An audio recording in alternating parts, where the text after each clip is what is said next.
नमस्कार, मैं हूं अजय कुमार और मेरे साथ है मेरे दो सहयोगी विजय और रमेश। आज हम आपके सामने पेश कर रहे हैं आखिरकार दिल्ली की जनता चाहती क्या है। महाराष्ट्र और हरियाणा में भारतीय जनता पार्टी की सबसे बड़ी पार्टी के तौर पर उभरने के बाद ये बातें बहुत तेज होती दिखाई दी कि क्या दिल्ली में भी अब चुनावी मौसम आता हुआ दिखाई दे रहा है। चुनाव आयोग ने फिलहाल झारखंड और जम्मू कश्मीर में चुनाव की घोषणा की और उसके साथ साथ दिल्ली का माहौल एक बार फिर गर्माता हुआ दिखाई दिया। तो हम आपके सामने आज लेकर आ रहे हैं आखिरकार जनता का मूड क्या है, जनता क्या चाहती है कि दिल्ली में हो। बहुत सारे लोगों का यह मानना है कि क्या वाकई में चुनाव होना चाहिए या नहीं होना चाहिए, क्या जोड़ तोड़कर किसी भी तरीके से सरकार बनानी चाहिए, क्या आम आदमी पार्टी को दोबारा मौका दिया जाना चाहिए, सबसे बड़ा मुद्दा क्या है और आखिरकार कौन सी वो पार्टी होगी जिससे लोग चुनकर एक बार फिर सरकार बनाने को मौका देना चाहते हैं। इन तमाम सवालों के साथ हम पहुंचे तकरीबन 40 विधानसभा क्षेत्रों में। वहां 2000 से ज्यादा लोगों से जो हमारा सैंपल साइज था उनसे हमने बातचीत की और उस आधार पर जिन नतीजों पर हम पहुंच रहे हैं, जो रुझान, जो संकेत अब सामने आ रहे हैं, वो अब आपके सामने पेश करेंगे। लेकिन सबसे पहले देखिए कि आखिरकार दिल्ली की जनता की नब्ज क्या कहते। 2000 से ज्यादा लोगों से जो हमारा सैंपल साइज था उनसे हमने बातचीत की और उस आधार पर जिन नतीजों पर हम पहुंच रहे हैं, जो रुझान, जो संकेत अब सामने आ रहे हैं, वो अब आपके सामने पेश करेंगे। लेकिन सबसे पहले देखिए कि आखिरकार दिल्ली की जनता की नब्ज क्या कहती है। महाराष्ट्र और हरियाणा के चुनावी नतीजे आने के बाद देश भर की निगाहें दिल्ली पर टिकी हुई हैं। दिल्ली में नई सरकार बनेगी या फिर से विधानसभा चुनाव होंगे। अगर चुनाव हुए तो क्या दिल्ली में भी महाराष्ट्र हरियाणा की तरह मोदी का जादू चलेगा? दिल्ली की सरकार से जुड़े इन्हीं तमाम सवालों के जवाब जानने के लिए न्यूज नेशन ने दिल्ली की 70 विधानसभा क्षेत्रों की जनता का मूड जाना। इस ओपिनियन पोल में हमने लोगों से पूछा कि क्या दिल्ली में विधानसभा चुनाव होने चाहिए। अगर आज चुनाव होता है तो वोटरों के लिए सबसे बड़ा मुद्दा क्या होगा और इन मुद्दों को कौन सी पार्टी बेहतर ढंग से निपटा सकती है। अगर आज चुनाव हुए तो जनता किस पार्टी को वोट देगी। सीएम पद को लेकर दिल्ली वालों की पहली पसंद कौन है, इसे लेकर भी हमने उनकी राय जानी।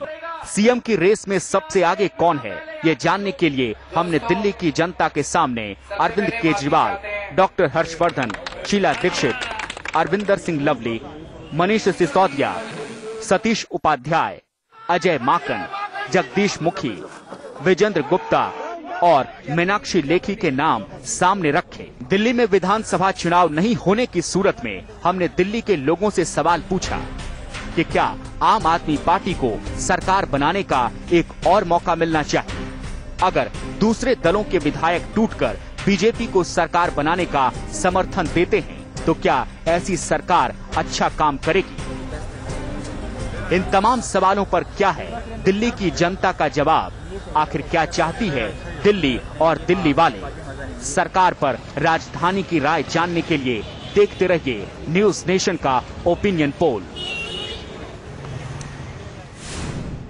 तो एक बार फिर हमने कोशिश की है जनता की नब्ज टटोलने की कि दिल्ली का जनमानस चुनाव चाहता है, दिल्ली का जनमानस एक स्टेबल सरकार चाहता है, दिल्ली का जनमानस चाहता है कि दिल्ली अपने आप में एक ऐसा मॉडल बने जो देश और दुनिया में विख्यात हो। इन सब सवालों को लेकर हमने पूछा, लेकिन हमारे साथ मेहमान जुड़ चुके हैं जिनसे हम समझने की कोशिश करेंगे दरअसल जनता का मूड क्या कहता है, किस राजनीतिक दल के पक्ष में जाता दिखाई दे रहा है, कौन सा मुद्दा जनता के लिए सबसे ऊपर है।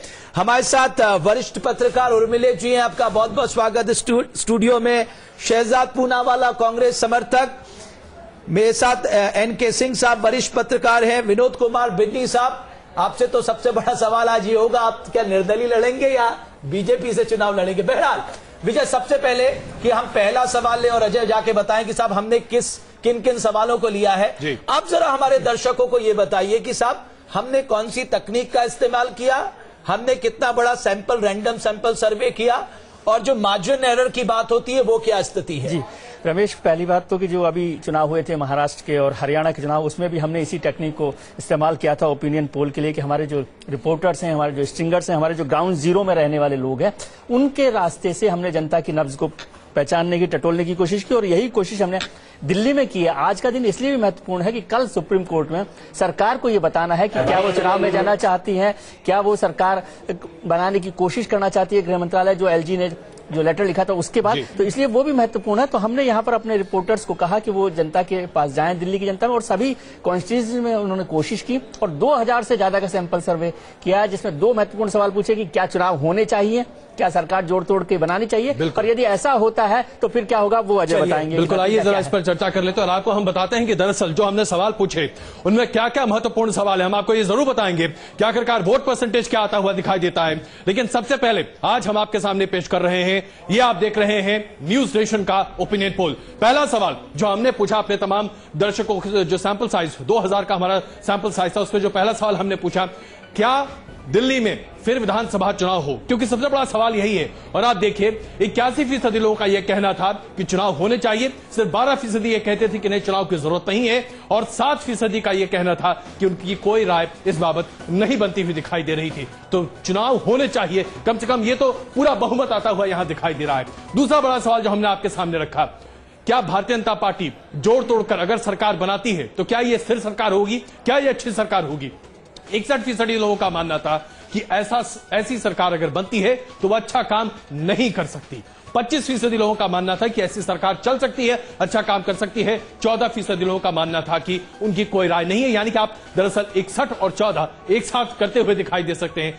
बहुत बड़ी मेजॉरिटी आज ये मानती हुई दिखाई दे रही है कि आज अगर जोड़ तोड़ की सरकार बनती है, यानी कि सबसे बड़ा मुद्दा आज जो भारतीय जनता पार्टी के सामने है, 3 विधानसभा की सीटों में उपचुनाव की घोषणा हो चुकी है, और क्या इसके आधार पर जोड़ तोड़ की सरकार भारतीय जनता पार्टी बना सकती है? और अगर ये बनाती है तो क्या ये अच्छा काम करेगी? उन्होंने जी सबसे पहला ये सवाल मैं आप ही से लूं, क्या आपको लगता है कि भारतीय एक तरह से दिल्ली की जनता मन बना चुकी है, चुनाव के अलावा कोई रास्ता नहीं?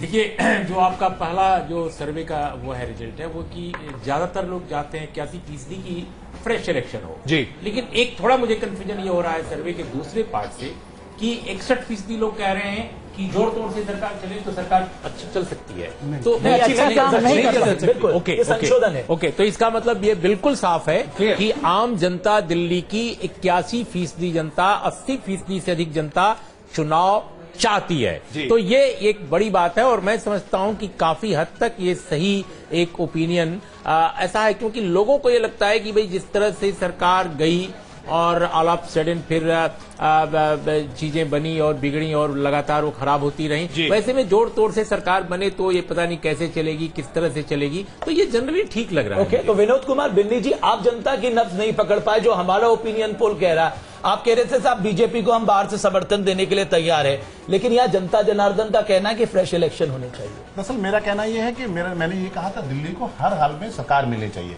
राष्ट्रपति शासन से कहीं ना कहीं जनता को नुकसान हो रहा है, मेरा उसको सोच के मेरा कहना था कि दिल्ली में आज के प्रवेश में चाहे दोबारा चुनाव करा के किसी भी हाल में सरकार बननी चाहिए। ये जरूरी नहीं है कि भाई हम जोड़ तोड़ करके बनाए, किसी तरह बनाए, लेकिन मेरा पहले दिन से मानना है कि सरकार हर हाल में बननी चाहिए। सिंह साहब, अब यहाँ एक बड़ा सवाल है, भारतीय जनता पार्टी ने स्पष्टता से कभी भी नहीं कहा कि चुनाव होने चाहिए या नहीं होने चाहिए। सुप्रीम कोर्ट के ये मामला लंबित है, और जब ये मामला सामने आया तो उसके बाद ऑप्शंस खुले रखने की बात आती है। अगर सतीश उपाध्याय जी की बातों को देखा जाए तो सरकार बनाने के तमाम जोड़तोड़ को लेकर भारतीय जनता पार्टी कहीं ना कहीं अपने दरवाजे खोले रखी रही। इस तथाकथित तौर पर मोदी वेव जिसे हम कहते हैं, जहां महाराष्ट्र हरियाणा सामने दिखाई देता है, लोकसभा के चुनाव है, ऐसे में भारतीय जनता पार्टी क्या वाकई में चुनाव के अलावा और रास्ते भी तलाशती हुई दिख रही है? और अगर ऐसा करती है तो क्या यह पार्टी की छवि के लिए अच्छा है? पहले तो मैं आपको बधाई दूं कि ये पहली बार किसी न्यूज चैनल में हो रहा है कि तथाकथित जो प्रोफेशनल सेफोलॉजिस्ट हैं उनसे हट के आप अपने टीम से करवा रहे हैं, जिसमें कि डायरेक्ट आप इंटरेक्ट करते हैं वोटर से। तो ये अपने आप में एक नया प्रयोग है और मुझे लगता है कि शायद सबसे सार्थक प्रयोग होगा, क्योंकि अभी तक जो प्रोफेशनल सेफोलॉजिस्ट कर रहे हैं या ऑर्गेनाइजेशंस कर रही हैं, बहुत अच्छा उनका नहीं रहा है जी। तो एक बहुत अच्छी बात है। लेकिन एक चीज है, इसमें जो आपने सैंपल साइज लिया है वो 0.002% है जी। अमेरिका वगैरह में होमोजेनियस सोसाइटी है तो वहां पे इस परसेंटेज पे हो जाता है। भारत में चूंकि बहुत सारे आइडेंटिटी ग्रुप्स हैं, म्यूचुअली लड़ते रहते हैं, तो इसलिए इस सैंपल साइज पे हो नहीं पाता है। लेकिन चूंकि दिल्ली है, दिल्ली बाई एंड लार्ज एक होमोजेनियस माना जाता है, उनका एक तरफ ही जाता है, सर्विस क्लास ज्यादा है, तो कुल मिला के यह है कि एक अच्छा प्रयास है। जहां तक बीजेपी की बात है, आपने जो सवाल पूछा है वो ये है कि क्या जोड़ तोड़ की सरकार बनानी चाहिए। अगर आप इस सवाल को ये पूछते कि अगर इस समय सरकार ना बनानी हो, इलेक्शन ना हो रहा हो, तब बीजेपी अगर दोनों को आप पैरिटी पे रखते कि क्या बीजेपी को इस समय सरकार बनानी चाहिए, चुनाव में जाना चाहिए, तो मेरे ख्याल से बड़ा वर्ग होता है जो कहता है कि नहीं, जोड़ तोड़ की ना बना के चुनाव करे। हालांकि 61% ने मना किया है, ये बात सही है, लेकिन अगर ये कहा जाता है विकल्प कोई नहीं है तो क्या ऐसे में बीजेपी को बनाना चाहिए, तो वो सारे लोग कहते हैं हाँ बनाना चाहिए, क्योंकि कहीं ना कहीं बीजेपी के साथ एक सिंह साहब, इससे पहला सवाल हमारा था कि क्या चुनाव होने चाहिए। 81% लोगों का कहना था चुनाव होने चाहिए, बिल्कुल, और जब 61% लोग ये कह रहे हैं कि स्थिर सरकार और अच्छी सरकार नहीं बनेगी जोड़ तोड़ की, तो शायद जनमत तो ये जनरल है, ये जनरल है कि नहीं बनती, कोई भी यही कहेगा। मेरे ख्याल से पहला आदमी जो सड़क पे मिलेगा वो भी यही कहेगा। लेकिन ये जो बात है कोई भी नहीं चाहता, और बीजेपी की इमेज, जो आपका ओरिजिनल सवाल था, ये डे 1 से ही है कि नरेंद्र मोदी जी ने भी इसको शायद मना किया है, डे 1 से था कि नहीं, बीजेपी जोड़ तोड़ से नहीं बनाएगी। उसकी वजह दूसरी है, शहजाद, आप उन लोगों को अगर लाते हैं तो एकोमोडेट कहां करेंगे? और आज जो संविधान के परिवर्तन के बाद 91st अमेंडमेंट के बाद 2/3 मेजोरिटी चाहिए, क्या आप पार्टी टूट सकती है? आप पार्टी के कितने लोग टूट पाएंगे? तो ये एक बड़ा सवाल है। कांग्रेस का जहां तक सवाल है, मुझे लगता है कि अभी स्थिति में एक कांग्रेस चारा बचता है जो टूट सकती है। जी, थोड़े बहुत आप लोग अब कितना टूटेगी सिंह साहब? शहजाद, सिंह साहब कह रहे हैं कि कांग्रेस टूट सकती है यदि सरकार बनाने की स्थिति आए, लेकिन मैं जो पिछले नतीजे देखे हैं, 2013 के जो विधानसभा चुनाव हुए उसमें आपको 24% वोट कांग्रेस पार्टी को मिले थे, और जब लोकसभा चुनाव हुए तो वो 15% वोट पर आ गई। आपने सवाल किया, 15% वोट पर आ गई। अब यदि चुनाव हुए तो क्या हाल होगा? या तो बची हुई पार्टी सरकार बनाने के वक्त में टूट जाए, या जब चुनाव हो तब कितनी बचेगी? क्या चिंता है? किसी को भी ये होप नहीं है कि दोबारा हम आ पाएंगे। तो अगर कोई वल्नरेबल पार्टी है तो वो कांग्रेस है। शहजाद, ये सवाल आपके लिए बहुत है। आपकी पॉपुलैरिटी 55% तक गई है 2009 के चुनाव में, मैं देख रहा हूं, और अब वो कहां आके गिरेगी ये किसी को नहीं मालूम। 2003 में 47 सीटें हैं। तो पहले तो मैं एनके सिंह साहब की एक बात से एग्री करता हूं कि आपने जो नया मॉडल किया है कि आप खुद जाके सर्वे करते हैं, और इसके लिए हार्दिक शुभकामनाएं भी दूंगा, क्योंकि आपका पहला ही सर्वे एग्जैक्ट निकला था जी। पर मैं इनकी दूसरी बात से भी सहमत हूं कि 2000 की जो सैंपल साइज है वो बहुत छोटी है, पर मैं इसकी विश्वसनीयता पर सवाल नहीं उठाना चाहता क्योंकि आपका एग्जैक्ट आया है पहली बार। पर मैं ये जरूर कहूंगा कि देखिए, एक दौर ऐसा भी रहा है कि कांग्रेस की 99 में केवल 4 राज्यों में सरकार थी। देखिए, पब्लिक का समझ रहे हैं ना, मुद्दा बहुत सधा हुआ है और सवाल बहुत सधा था। आपकी जो वोट परसेंटेज है वो घटते घटते 15 तक आ चुकी है। कहीं ऐसा ना हो कि आप 10% के नीचे चले जाएं, और अगर ऐसा होगा तो आपके लिए बड़ा नुकसानदेह होगा। हम लोग सब चिंतित हैं। भाई 4 महीने में घटी है असेंबली चुनाव से, जैसे ही आप पार्लियामेंट में आए तो आपका घटना। आज एनके सिंह ने निश्चय किया कि वो सारे जवाब मेरे लिए दे देंगे, हालांकि मैं उससे इतराज नहीं करूंगा। आप इस निश्चय को बांध के रखिए। राघव चड्ढा जी भी हमारे साथ जुड़ चुके हैं। राघव जी, स्वागत है आपका आम आदमी पार्टी से।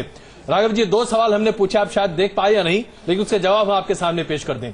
81% जो हमारे सैंपल साइज के लोग हैं उनका यह मानना है कि चुनाव होने चाहिए दोबारा, और उसमें से 61% ऐसे लोग हैं जिनका यह मानना है कि अगर जोड़तोड़ की सरकार बनती है तो वो सरकार बहुत अच्छी सरकार नहीं हो पाएगी। तो इस पर पहले तो हम आपकी प्रतिक्रिया चाहते हैं।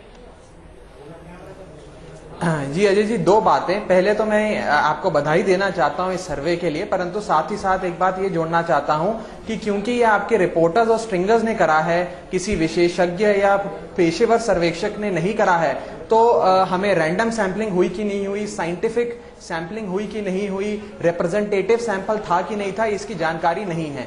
परंतु जो 2 सवाल आपने आज हमारे सामने, चलिए सर, आपने जो सवाल उठाया उसका दोनों सवालों का जवाब, राघव जी आपने जो सवाल उठाया, मैं चाहता हूं कि उसका जवाब तो जनता जानती है। बिल्कुल राघव जी, एक सेकंड। आपने जो सवाल उठाया कि क्या सिर्फ एक एजेंसी ही कर सकती है रैंडम सैंपलिंग, और क्या न्यूज चैनल का वेस्टेड वेंडेटा या एजेंडा हो सकता है? विजय जी, मुझे लगता है कि बिल्कुल इसका जवाब देना ज्यादा जरूरी है, क्योंकि जिस तरह से सर्वे किए जाते हैं राघव, जो एजेंसीज करती हैं, उसी आधार पर, उसी साइंटिफिक तरीके से हमने सर्वे किया है।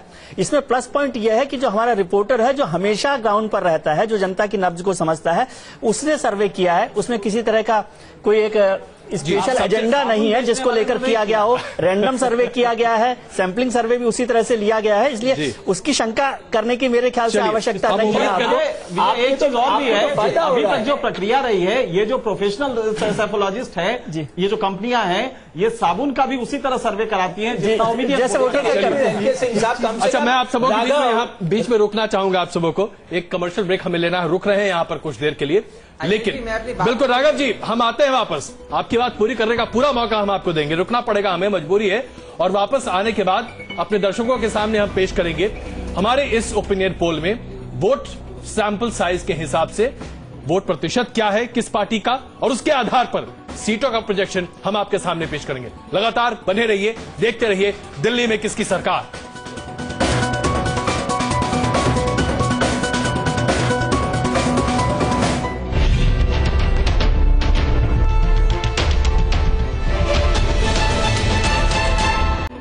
दिल्ली में किस तरह की सरकार बननी चाहिए, इसको लेकर न्यूज नेशन ने एक ओपिनियन पोल किया जिसमें 2000 से ज्यादा का सैंपल साइज है। 40 विधानसभा क्षेत्रों में जाकर हमारे तमाम संवाददाताओं ने खुद इन तमाम सैंपल साइज से, यानी कि सैंपल के दे रहे लोगों से बातचीत की। उसके आधार पर यह ओपिनियन पोल हम आपके सामने पेश कर रहे हैं। राघव जी आम आदमी पार्टी से, उन्होंने ये कहा कि इसका क्या वाकई में साइंटिफिक तरीका है, तो हम अपने दर्शकों को एक बार फिर याद दिलाना चाहेंगे हरियाणा और महाराष्ट्र के ओपिनियन पोल पर जो हमने सीटों का आंकड़ा पेश किया था, ठीक वही आंकड़ा आता हुआ दिखाई दिया। हम ये दावा नहीं कर रहे कि जो हम यहां सामने आपके पेश कर रहे हैं वही होने जा रहा है, लेकिन हां, ये संकेत है, और इस संकेत के आधार पर हम अपने दर्शकों को यह बता रहे हैं कि दरअसल दिल्ली की जनता का रुझान क्या है। तो आइए, जो आज का सबसे बड़ा सवाल है कि आखिरकार किस पार्टी को कितना वोट मिलता दिखाई देगा, और उसके आधार पर किस पार्टी के खाते में कितनी सीट जाती हुई दिखाई देती है अगर आज दिल्ली में चुनाव हो जाए तो। आइए सबसे पहले वोट शेयर की बात करते हैं। किस पार्टी के खाते में कितनी सीट जाती हुई दिखाई दे रही है, वोट शेयर क्या हो सकता है अगर आज चुनाव हो जाए तो। 47% लोगों का मानना है कि भारतीय जनता पार्टी गठजोड़ को अपना मताधिकार देते हुए उसे सबसे बड़ी पार्टी के तौर पर रखना चाहेंगे। आम आदमी पार्टी के खाते में 35 सीटें जाती हुई, 35% वोट शेयर जाता हुआ दिखाई दे रहा है। कांग्रेस के खाते में 12% वोट शेयर जाता हुआ दिखाई दे रहा है। शहजाद पूनावाला जी 15 था लोकसभा में, यहां 12 आता हुआ दिखाई दे रहा है। आपके लिए चिंता की बात, अन्य के खाते में 3% वोट शेयर, और 3% ऐसे लोग हैं जो अपना मन अभी तक नहीं बना पाए हैं। अब अगर इस आधार पर आप देखें, ऐसा लगता है जैसे कि भारतीय जनता पार्टी लगभग 50% वोट शेयर लेती हुई जा रही है। इस आधार पर अगर हम आगे बढ़ते हैं तो इसे अगर आप सीटों में तब्दील करते हैं तो क्या प्रोजेक्शन निकल कर आता है, अपने दर्शकों को हम एक बार फिर बता दें, यह प्रोजेक्शन है। इस तरह के नतीजे आए इसका दावा हम नहीं करते, लेकिन उम्मीद है कि कुछ ऐसा ही आता हुआ दिखाई देगा। इसके आधार पर हम यह कह सकते हैं कि भारतीय जनता पार्टी करीब 41 से 45 सीटों पर आ सकती है। आम आदमी पार्टी 18 से 22 सीटें पा सकती है। कांग्रेस के खाते में 4 से 8 सीटें आ सकती हैं, और अन्य के खाते में 2 सीटों तक का आंकड़ा पहुंचता हुआ दिखाई दे सकता है। तो 41 से 45 सीटों के साथ भारतीय जनता पार्टी सबसे बड़ी पार्टी के तौर पर उभरती हुई दिखाई दे सकती है। राघव चड्ढा जी, आप कुछ कहना चाह रहे थे? जी अजय जी, वो पहले सेगमेंट में मुझे समय नहीं मिला तो मैंने कहा मैं अपनी बात पूरी कर लूं। देखिए, मैंने कहीं भी ये वेस्टेड इंटरेस्ट या वेस्टेड एजेंडा का इन शब्दों का प्रयोग नहीं करा था। मैंने केवल इतना कहा था कि जब ये सर्वे किसी विशेषज्ञ या पेशेवर सर्वेक्षक ने नहीं करा है और आपके स्टिंगर ने या रिपोर्टर ने करा है, तो थोड़े बहुत सवाल खड़े होते हैं, और बिना ये जाने कि आपने जे चलिए, हम आपकी बात मानते हैं, आपने जो सवाल खड़े किए उसके हिसाब से मार्जिन और फेरर लेकर चलते। हमने ये भी बता दिया कि हमारा इतिहास क्या है। तो हमने अभी हरियाणा और महाराष्ट्र के जो ओपिनियन पोल पेश किए थे उसकी बातें हमने आपके सामने पेश कर दी। चलिए, अब अपनी प्रतिक्रिया बताइए, हम आपसे ये जानना चाहते हैं। अब तो जो ओपिनियन पोल हमारा है उस पर आप प्रतिक्रिया दीजिए। जी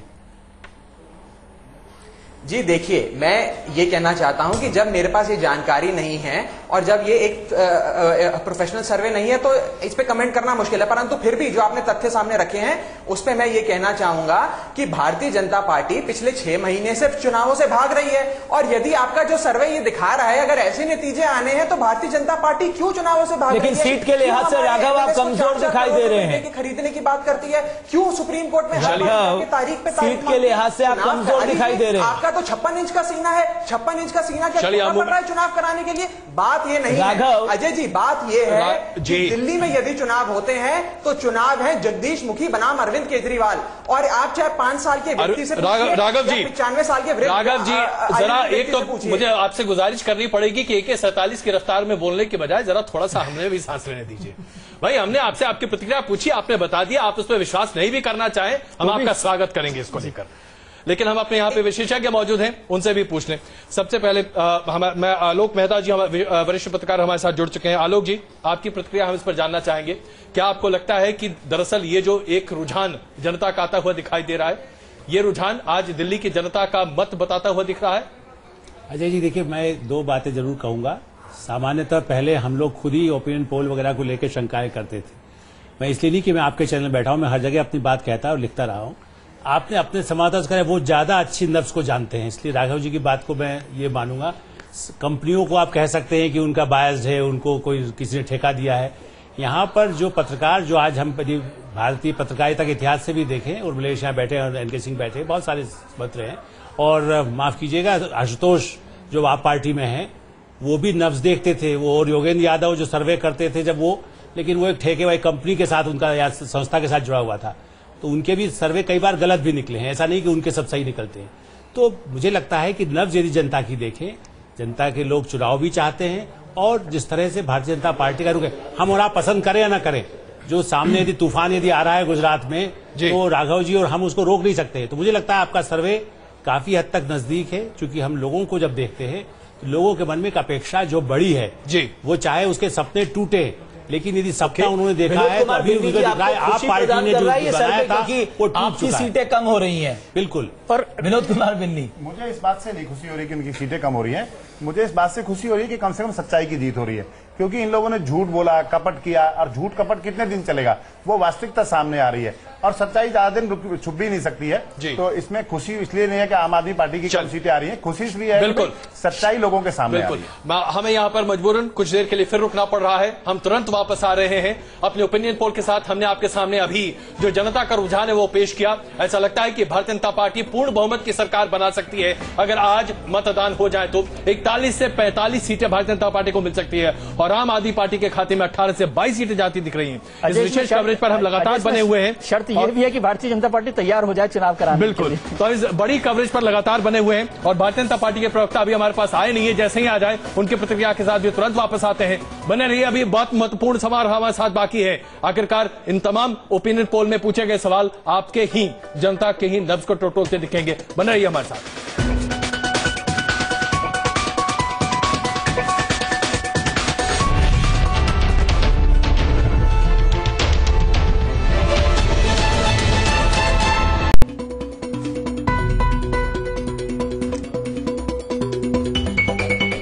आप देख रहे हैं न्यूज नेशन का ओपिनियन पोल। ऐसा पहली बार हुआ है भारतीय पत्रकारिता में, किसी न्यूज चैनल ने खुद के रिपोर्टर के जरिए ये ओपिनियन पोल करवाया है। तो आइए सीट के लिहाज से, सीट शेयर के लिहाज से किस तरह की तस्वीर बनती दिखाई दे रही है।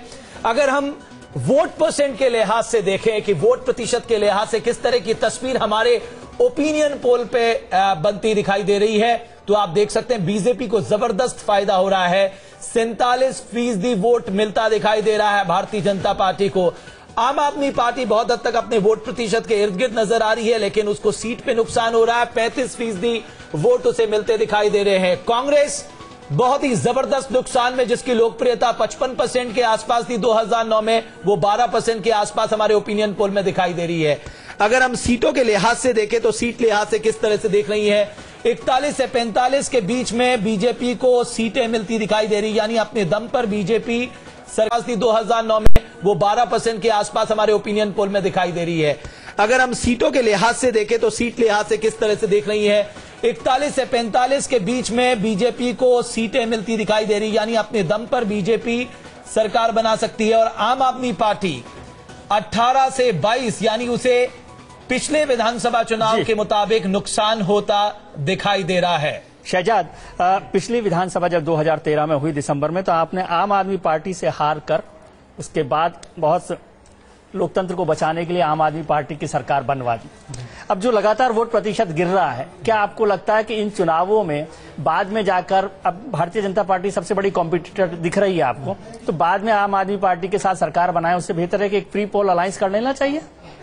देखिए, पिछली बार जो समर्थन दिया गया उसको इसलिए दिया गया ताकि आपने जो बड़े बड़े वादे किए थे उसका पर्दाफाश हो, और इस प्रकार से पर्दाफाश हुआ कि बिन्नी जी भी आपसे कह बैठे हम आपके हैं कौन।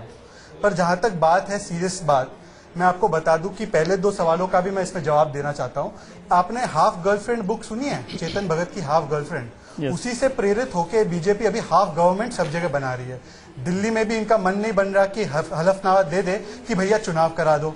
महाराष्ट्र में भी नेचुरली करप्ट पार्टी और हफ्ता वसूली के साथ मैं आपको एक बात याद दिलाता हूं शहजाद, मैं आपको यहाँ पर जैसे मैंने बिन्नी से पूछा ना कि आपको भी जनता की नब्ज समझ में नहीं आ रही। आपकी 15 साल तक राज करने वाली मुख्यमंत्री शीला दीक्षित का बयान था, अगर बीजेपी के पास आंकड़े हैं, लोग हैं, तो वो सरकार बना सकती है।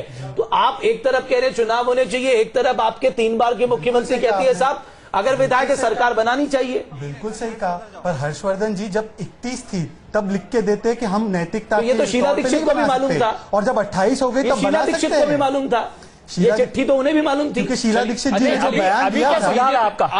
आप बीजेपी पर प्रहार क्यों कर रहे हैं? जब अपना घर देखिए, मैं आपको बताता हूँ 50% वोट शेयर से अगर आप आज 12% पे आ जा रहे हैं, 47 कहाँ है? 47 से 7 सीटों पर। एक्चुअली ये है कि अगर हम विधानसभा टू विधानसभा ले तो बेहतर होगा। 25% थी विधानसभा में पिछली बार, और ये जाहिर सी बात है कि आम आदमी पार्टी की जो विश्वसनीयता घटी है उसका फायदा कांग्रेस को होगा। दूसरी बात आप देख लीजिए, जब से आपको उम्मीद है कि अभी अच्छे दिन आने वाले। मेरी बात तो चलिए, बीजेपी के स्लोगन के साथ कांग्रेस पार्टी आगे बढ़ेगी। 10 सेकंड, नहीं, 1 मिनट। रमेश विदोड़ी जी भारतीय जनता पार्टी से हमारे साथ जुड़ चुके हैं। विदोड़ी साहब, जो हमारा ओपिनियन पोल है उसके हिसाब से 81% जनता दिल्ली की चाहती है कि चुनाव हो जाएं, और वोट परसेंटेज के हिसाब से 47% वोट शेयर आपके खाते में जाता हुआ दिखाई दे रहा है। और उसके आधार पर अगर प्रोजेक्शन करें तो 41 से 45 सीटें भारतीय जनता पार्टी को आज मिल सकती है। यानी कि आज अगर चुनाव हो जाए और अगर हमारा ओपिनियन पोल पूरे तरीके से सटीक बैठ जाए तो आप अपने दम पर न सिर्फ सरकार बना सकते हैं बल्कि 5 साल तक बिना टेंशन के, बिना आम आदमी पार्टी के, बिना कांग्रेस के चला सकते हैं। क्या प्रतिक्रिया है आपकी? जी नहीं, प्रतिक्रिया मैंने जैसे कहा ना, लोगों की क्रेडिबिलिटी जो नेताओं के प्रति खत्म हुई थी, वो केजरीवाल जी ने जो लुभावने नारे दिए थे उसके कारण वो एक्सपोज हो गए हैं अब, और लोगों को अब नजर आने लगा है कि अब सब्स्टिट्यूट भारतीय जनता पार्टी के अलावा कुछ है नहीं। कांग्रेस भ्रष्टाचार में लिप्त थी, और आम आदमी पार्टी, मैं ये एक बात में जरूर पूछना चाहूंगा, अब केजरीवाल जी क्या कहते हैं, चुनाव में जाएंगे तो क्या 50% बिजली के दाम कम करेंगे, क्या जन लोकपाल लाएंगे? तो जो लुभावने ऐसे नारे दिए थे, जो उनकी कैपेसिटी से बाहर हमने बातें कही थी, विदुड़ी जी आपसे एक्सपोज हो गए हैं वो। विदुड़ी जी, आपसे मूल सवाल यह है कि क्या आपको मोदी जी को लेकर दिल्ली में भरोसा नहीं है कि आप जा रहे हैं सरकार के साथ, चुनाव में जाना चाहते हैं सरकार बनाने के लिए? पहले दिन से हम चुनाव में जाने को तैयार हैं, हमेशा बार बार में कभी भी कोई मेरी स्टेटमेंट कल आप सुप्रीम कोर्ट पे एफिडेविट फाइल करिए ना। राघव चड्ढा जी चाहिए, अगर हम राघव चड्ढा जी, विदुड़ी जी आपके ऊपर कई सवाल खड़े कर रहे हैं। जिस दिन लेफ्टिनेंट गवर्नर हमसे एफिडेविट की कहेगा, हम तुरंत एफिडेविट दे देंगे। चलिए राघव चड्ढा जी, अभी राष्ट्रपति शासन है और फरवरी तक है वो। राघव चड्ढा जी, अक्टूबर को दिया है एफिडेविट के, हम विचार विमर्श कर रहे हैं सरकार बनाने पे। चलिए, सुप्रीम कोर्ट की तरफ से कुछ न कुछ निर्देश 28 तारीख को आ ही जाएगा। इस बीच राघव चड्ढा जी, रमेश विदुड़ी जी, सबसे बड़ी बात तो यह है कि अरविंद के ऊपर तमाम सवाल उठा रहे हैं, जवाब प्लीज।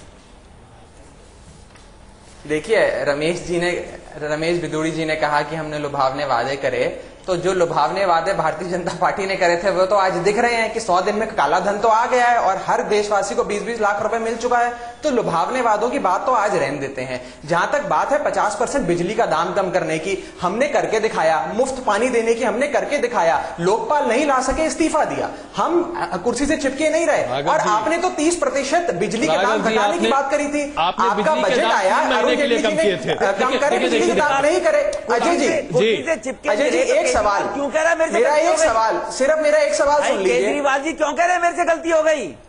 अरे सर, एक सवाल सुन लीजिए। नहीं सुन रहे तब क्यों कह रहे हैं अजय जी, जिस सर्वे के आधार पे आज आप अजय जी, जिस सर्वे के आधार पे आज आप बीजेपी और हमको सीटें बांट रहे हैं, मैं ये जानना चाहूंगा विनम्रता पूर्वक कि इस सर्वे में आपने जो रेस्पोंडेंट से सवाल पूछा वो क्या सवाल पूछा? क्योंकि जो सवाल पूछा उसी में सब कुछ छिपा होता है। जो सवाल पूछा आपके सामने स्क्रीन पर है, सवाल जानना चाहता हूं। राघव जी, हम आपकी खलबलाहट समझ सकते हैं, हम आपकी खलबलाहट बहुत बखूबी समझ सकते हैं। नहीं, आप सवाल समझ सकते हैं, कोई बात नहीं। आप हमारे ऊपर चाहे जितने सवाल खड़े कर लीजिए राघव जी, लेकिन हम अपने सर्वे पे अडिग टिके हुए, ये बात आप समझ लीजिए। अजय जी, मैं सवाल पूछ रहा हूं, मैं सवाल खड़े नहीं कर रहा हूं। आप सवाल मुझे केवल सवाल राघव जी पढ़ के बता दीजिए, राघव जी, जानकारी के लिए। राजनीति का पाठ अगर आपने पढ़ा है तो पत्रकारिता हम भी करते हैं। अजय जी, ठीक है ना? अरे सर, मैं सवाल आप लेकर जाते हैं ना, सवाल हमने सवाल राघव जी आप तब इनको बढ़िया लगता। राघव जी जरा मैं आपको बता दूं, वो तो ठीक है इस देश के अंदर। बिल्कुल राघव जी, जो सवाल हमने पूछा है अपने रेस्पोंडेंट से वही हमारे स्क्रीन पर है, और वही सवाल हमने अपने रेस्पोंडेंट से पूछा है जिसका जवाब हम आपको दिखा रहे हैं। हमने कोई XYZ सवाल नहीं पूछा है। अब आपकी दुविधा दूर हो गई। आप सवाल बता दीजिए ना पढ़ के। अजय जी, आप सवाल अरे भाई साहब आप चलिए कोई बात नहीं, मुझे लगता है कि बिदुड़ी साहब मैं सिर्फ आपसे ये कहना चाहता हूं, जैसे अजय ने कहा 5 साल तक आप टेंशन फ्री सरकार नहीं चला सकते, क्योंकि हर बार हम आपको याद दिलाएंगे डीटीसी घोटाला। एक मिनट माफ करें जी, देखिए असल में वो स्क्रीन नहीं देख रहे हैं, उनको अगर आप पढ़ के सुना दें तो वो शायद कन्विंस हो जाएंगे। अभी हम कुछ और वो क्वेश्चन आ जाएंगे। आप बिल्कुल सही कर रहे हैं, स्क्रीन पर सवाल है, मैं ये कहना चाहूंगा रमेश, मैं ये कहना चाहूंगा कि इतना जो राघव प्रोटेस्ट कर रहे हैं, इसका मतलब ये है कि आगे से योगेंद्र यादव के अंदर का आम आदमी पार्टी रेडियो पे भी ये नहीं चलाएगी कि 40 मिल रही है, 50 मिल रही है।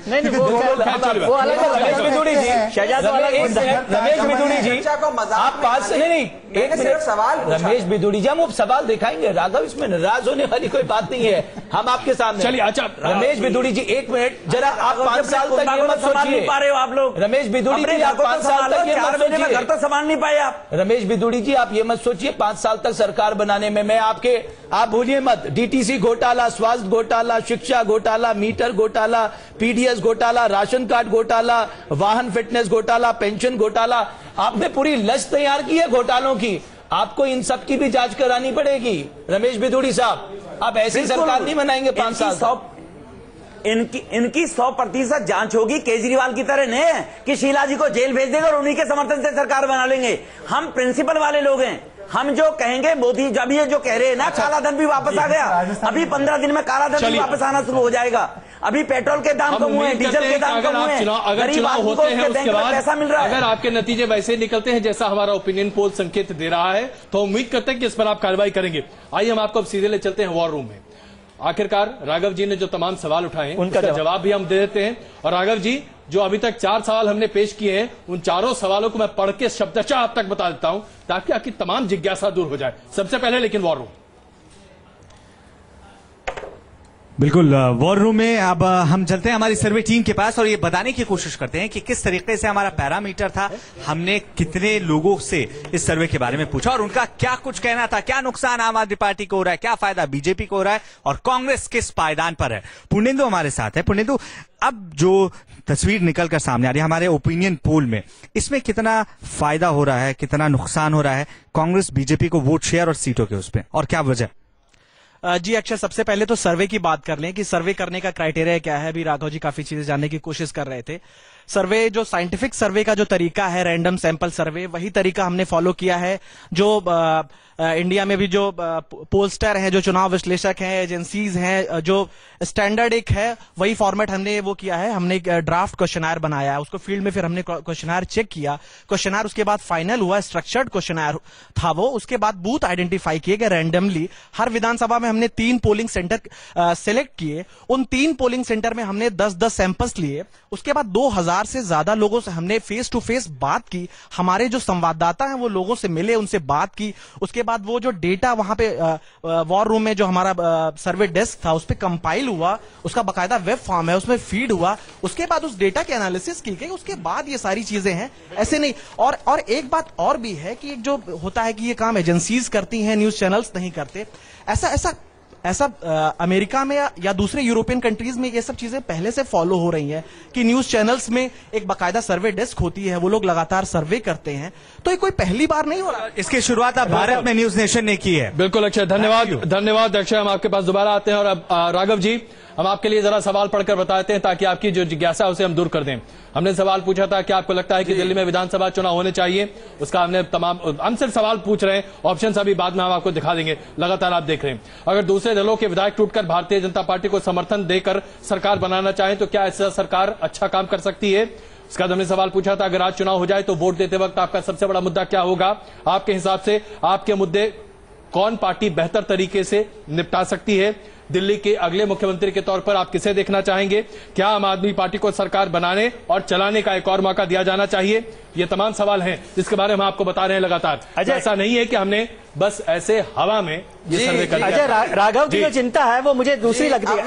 राघव, एक सवाल मैं आपसे जोड़ना चाहता हूं कि ये सर्वे से ज्यादा कहीं ऐसा ना हो कि राघव जी हमें ये भी बताएं कि हमें कौन सा सवाल पूछना नहीं, वो ठीक है, वो कोई बात नहीं। राघव का जो सवाल है ओपिनियन पोल को छोड़े, मैं देख रहा था जो 2013 के विधानसभा चुनाव हैं उसमें आपने 28 सीटें जीती हैं राघव, और उसमें से 19 सीटें ऐसी हैं जिन पर 10,000 से कम वोटों का मार्जिन है, और उसमें 1,000 से कम वोटों के मार्जिन की जो 5 सीटें विधानसभा में रही हैं उसमें से 4 आम आदमी पार्टी को है। तो यदि 28 में से 19 सीटों को हम रिस्क वाली सीटों में डाल दें तो आपकी जो घबराहट है वो समझ में आती है।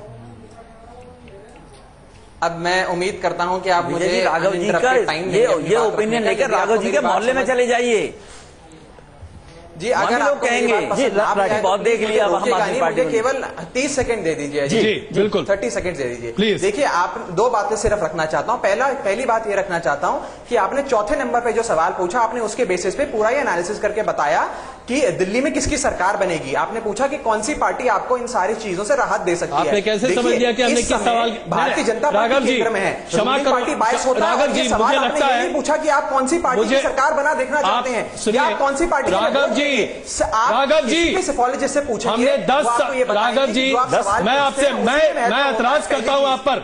दूसरी चीज, मैं एतराज करता हूं आप पर, कृपा करके सिफोलॉजी हमें ना सिखाए। पहली बात, 12 सवालों का हमारा क्वेश्चनर है। आप नहीं सुनिए प्लीज। नहीं, मैं बहुत सुन चुका आपकी बात। 12 सवालों का हमारा क्वेश्चनर है। हमारे सर्वे पर अगर आपको इतनी आपत्ति है, मैं कहता हूं आपसे, आप चाहें तो सर्वे से और इस बातचीत से अपने आप को अलग कर सकते हैं, लेकिन मैं अपने सर्वे पर जो न्यूज नेशन ने किया है उस पर इस तरीके के आप बार बार सवाल उठाकर खुरपेच मत निकालिए। ये बहुत गलत तरीका आपका। नहीं, आप नाराज ना हो। नहीं, बिल्कुल ये गलत तरीका आपका, माफ कीजिएगा, ये गलत तरीका आपका। आपके मन मुताबिक करने के लिए हमने सर्वे नहीं खड़ा किया यहाँ पर आप दफ्तर आकर है ना पूरा रिकॉर्ड देख सकते हैं उसको। आप चाहें तो इस वेरीफाई कर सकते हैं। हम अपने सर्वे पे स्टैंड करते हैं, और कृपा करके इस तरीके से आप क्रेडिबिलिटी पर सवाल मत उठाइए जी। नहीं, बिल्कुल नाराज होने वाली बात है।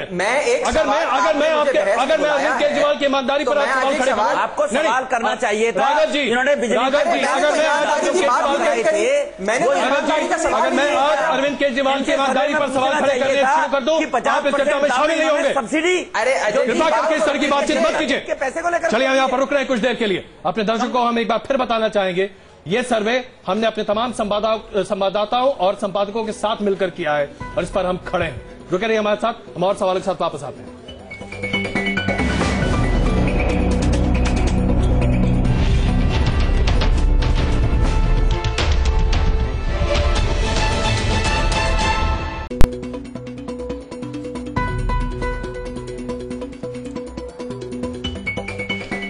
आप लगातार देख रहे हैं, हम अपना ओपिनियन पोल आपके सामने पेश कर रहे हैं। न्यूज नेशन का ओपिनियन पोल, दिल्ली में किसकी सरकार बन सकती है, इसको लेकर ये ओपिनियन पोल हमने किया है, और उसके आधार पर ऐसा लग रहा है कि अगर आज दिल्ली में चुनाव हो जाएं, जो कि 81% हमारे रेस्पॉन्डेंट्स का कहना है कि होना चाहिए, चुनाव आज ही हो जाना चाहिए, तुरंत होना चाहिए, ऐसी स्थिति में भारतीय जनता पार्टी 41 से लेकर 45 सीटें हासिल कर सकती है। आम आदमी पार्टी के खाते में 18 से 22 सीटें जा सकती हैं, कांग्रेस के खाते में 4 से 8 सीटें जा सकती हैं, और अन्य के खाते में 2 सीटें जा सकती हैं। ऐसा संभावित होता हुआ दिखाई दे रहा है। इसके साथ साथ एक और सवाल हमने यहां पूछा, और इसके लिए मुझे लगता है कि राघव जी जरा आपको ध्यान देना चाहिए। अगला सवाल हम आपके सामने पेश कर रहे हैं। हमने क्या पूछा अपने तमाम रेस्पोंडेंट्स के सामने? हमने ये सवाल पूछा कि क्या आम आदमी पार्टी को एक और मौका मिलना चाहिए सरकार बनाने के लिए मौजूदा परिवेश में? 44% लोगों का कहना था कि ऐसा मौका नहीं दिया जाना चाहिए। 42% लोगों का कहना था कि ऐसा मौका आम आदमी पार्टी को दिया जाना चाहिए, और 14% ऐसे लोग हैं जिनकी कोई राय इस पर बनती हुई नहीं दिखाई दे रही थी। जाहिर सी बात है, यह आंकड़ा अपने आप में बहुत कुछ कहता भी है और बहुत कुछ छिपाता भी है। उर्मिला जी, बिल्कुल, और ये 14% जो लोग हैं उसमें जाहिर है दोनों पक्षों में डिवाइड भी होने वाले लोग हैं समय आने पर। और एक बात इसके साथ और जुड़ती है अजय, जो मैं समझता हूं कि अगर 25% लोग पिछली बार कांग्रेस को वोट दिए थे 8 सीटों के साथ जी, तो उस चुनाव में कांग्रेस और आम आदमी पार्टी में कौन बड़ी पार्टी है, कौन मजबूत है बीजेपी को काउंटर करने में, ये साफ नहीं था उस इलेक्शन में जी।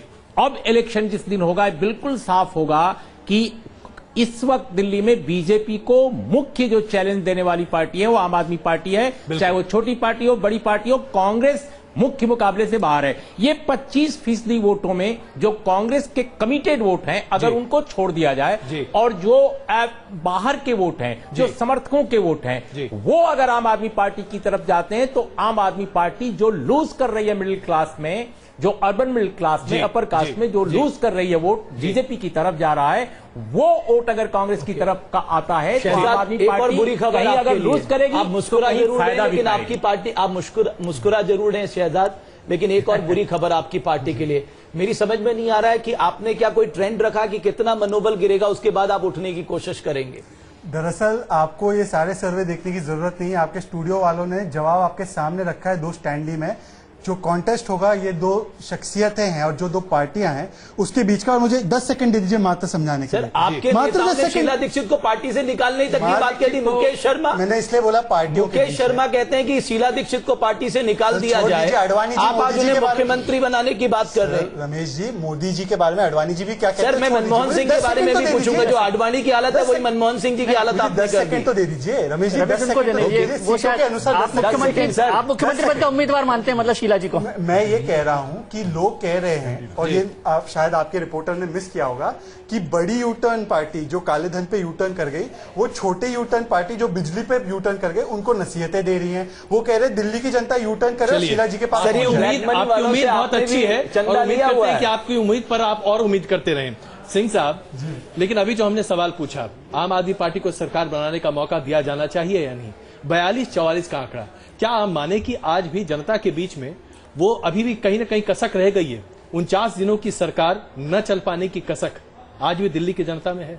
नहीं, बल्कि उल्टा है। मैं देख रहा हूं सिर्फ 44 और 42% में है जी। बहुत नाराजगी नहीं है कि उन्होंने सरकार नहीं चलाई है जी। इसलिए ये बहुत, देखिए, बहुत वेफर थिन मेजॉरिटी से बीजेपी को कहा जा रहा है, और ये कहा जा रहा है कि आपने सरकार नहीं चलाई।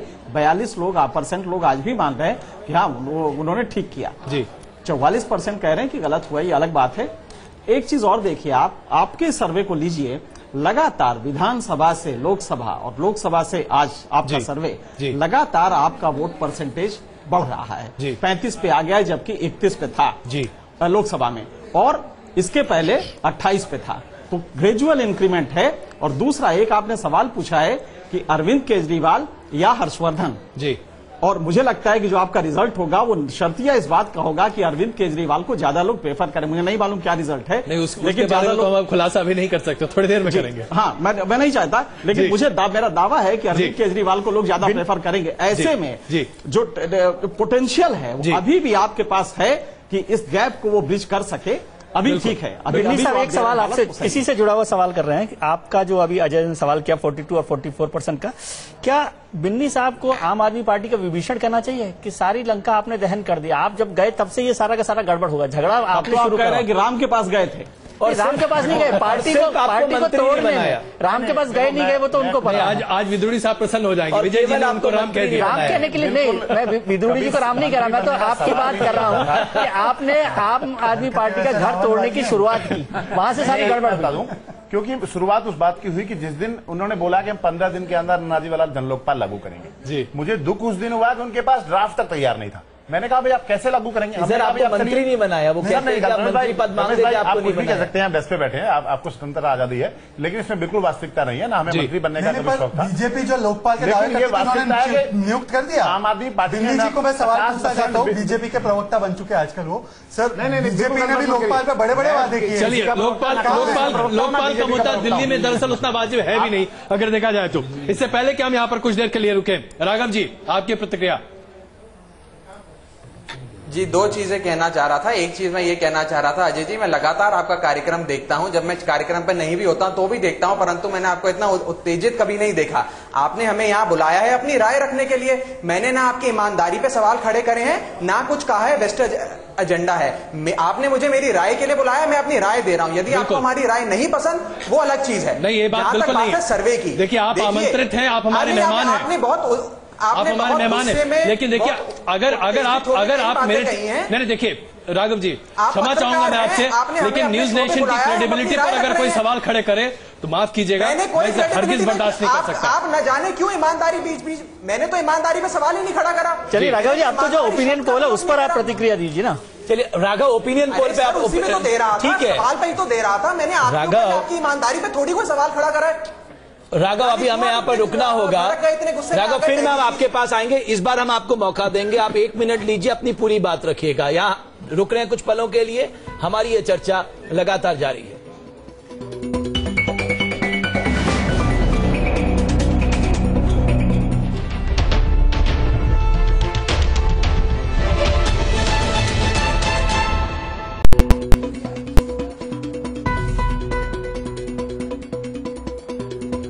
आप देख रहे हैं दिल्ली का ओपिनियन पोल। हमने करीब 40 विधानसभा में करीब 2000 से ज्यादा लोगों से बातचीत की। हमारे तमाम संवाददाताओं ने उनसे बातचीत की है और उसके आधार पर यह ओपिनियन पोल हम आपके सामने पेश कर रहे हैं कि क्या दिल्ली में आज चुनाव होने चाहिए, और अगर चुनाव हो तो इसमें किस पार्टी को लोग वोट देना पसंद करेंगे, और उसके आधार पर कौन पार्टी है जो दिल्ली में सरकार बना सकती है। आइए सबसे पहले आपको दिखाएं कि किस पार्टी को कितना वोट शेयर मिलता हुआ दिखाई दे रहा है, उसके आधार पर सीटों का आंकड़ा क्या बैठता दिख रहा है और क्या रुझान आते हुए दिखाई दे रहे हैं। सबसे पहले वोट शेयर अभी आपके सामने आप पेश कर रहे हैं, जिसके आधार पर यह हम आपको बताना चाहेंगे कि आखिरकार दिल्ली में किस पार्टी को अगर आज चुनाव हो जाए तो बहुमत मिलता हुआ दिखाई दे सकता है।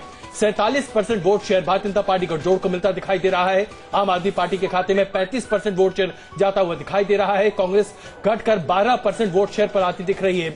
अन्य के खाते में 3% वोट शेयर और 3% ऐसे लोग हैं जो अपनी राय नहीं बना पा रहे हैं। इसके आधार पर अगर आप वोट शेयर जाता हुआ दिखाई दे रहा है, कांग्रेस घटकर 12% वोट शेयर पर आती दिख रही है। अन्य के खाते में 3% वोट शेयर और 3% ऐसे लोग हैं जो अपनी राय नहीं बना पा रहे हैं। इसके आधार पर अगर आप सीट प्रोजेक्शन के हिसाब से देखें तो आज ऐसा लगता है कि अगर आज दिल्ली में चुनाव हो जाए तो सैंपल साइज के आधार पर यह कहा जा सकता है कि भारतीय जनता पार्टी सबसे बड़ी पार्टी के तौर पर उभर कर 41 से 45 सीटें हासिल कर सकती है और खुद अपने दम पर सरकार बना सकती है। आम आदमी पार्टी 18 से 22 सीटों पर रहती दिखाई दे रही है दूसरे नंबर पर। कांग्रेस तीसरे नंबर पर 4 से 8 सीटें हासिल कर सकती है और अन्य के खाते में 2 सीटें जाती हुई दिखाई दे रही हैं।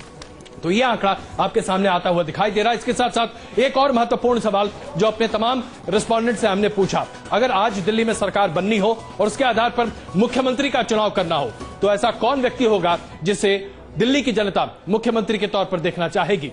दिल्ली के लिए मुख्यमंत्री के तौर पर कौन पसंदीदा उम्मीदवार हो सकते हैं। अरविंद केजरीवाल को 28% लोगों का समर्थन हासिल है।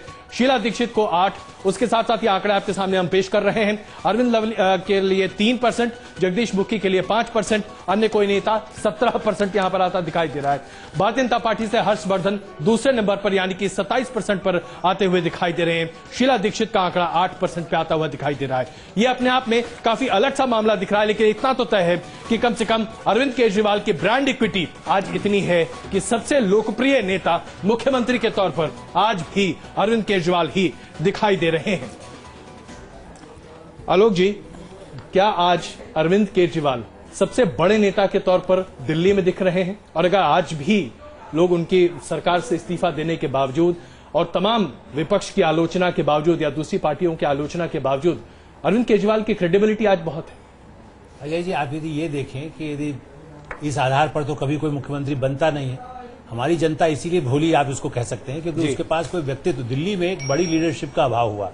शीला जी के हटने के बाद कांग्रेस के इतने, उसमें आपने जैसे अजय माकन का नाम नहीं रखा, लेकिन अजय माकन तो उतना लोकप्रिय रहे नहीं, इसी खुद भी चुनाव हार गए जी। तो ऐसी स्थिति में दिल्ली में कोई बड़ा नेता प्रोजेक्ट नहीं किया गया दूसरी पार्टी से, हर्षवर्धन ही प्रोजेक्ट होते हैं, इसलिए कोई विकल्प नहीं होने पे आप उनको मानेंगे। लेकिन अरविंद केजरीवाल के पास यदि सीटें नहीं होंगी तो मुख्यमंत्री बन नहीं सकते जी। जनता से जब आप सीधे सवाल पूछेंगे कि कौन नेता को आप जानते हैं तो केजरीवाल का नाम जानेंगे। जैसे आप कहते हैं ना भाई किस चैनल को जानते हैं, अजय जी को जानते हैं, मान लीजिए हो सकता है दूसरे जो लोग काम करते हैं उसको नहीं पहचानते, वो नहीं पहचानते।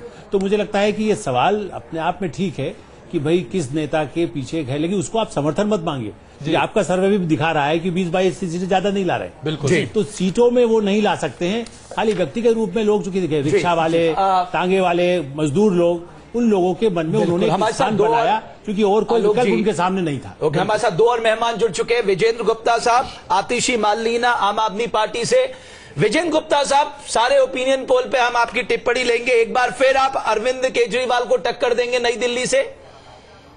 देखिए, भारतीय जनता पार्टी जो तय करेगी वो विजेंद्र गुप्ता करेंगे, इसलिए ये पार्टी का निर्णय होता है, ये विजेंद्र गुप्ता का व्यक्तिगत निर्णय नहीं होता या किसी भी पार्टी के कार्यकर्ता का व्यक्तिगत निर्णय। विजेंद्र जी, अभी महाराष्ट्र में आपने अनुभव किया है कि वहां आपने कोई मुख्यमंत्री पद का उम्मीदवार नहीं बनाया था।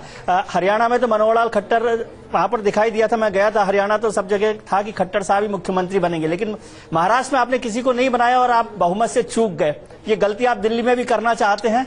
देखिए, दोनों प्रदेशों में भारतीय जनता पार्टी ने कोई मुख्यमंत्री के उम्मीदवार के रूप में किसी को पेश नहीं किया था। हरियाणा में तो खट्टर साहब का नाम चल रहा था सब जगह। देखिए, ये चलना और घोषित करना, इसमें बहुत अंतर है जी।